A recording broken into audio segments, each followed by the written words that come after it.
तर सांगली महापालिकेसाठी प्रभाग क्रमांक 19 मधून माजी नगरसेविका उषा पवार निवडणूक लढवण्यासाठी इच्छुक होत्या। मात्र भाजप उमेदवारी देणार नसल्याचे संकेत मिळाल्यानंतर उषा पवार यांनी नाराजी व्यक्त केली आहे।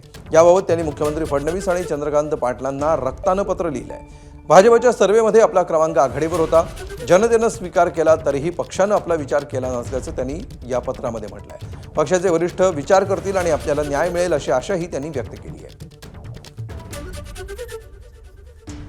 भाजपचे एकनिष्ठ असताना एका गुंडाच्या 302 खाली गुन्हा नोंद असलेले, त्याच्यावर अनेक गुन्हे नोंद असलेल्या एका गुंडाच्या आईला आणि त्याच्या घरातल्या व्यक्तीला तिकीट दिलं गेलं जातंय आणि तो माझ्यावर अन्याय झाला आहे आणि हा अन्याय मी सहन करू शकत नाही।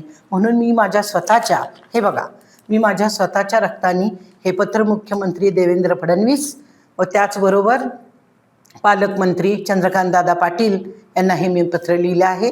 त्यांनी माझा योग्य विचार करावा व मला न्याय द्यावा।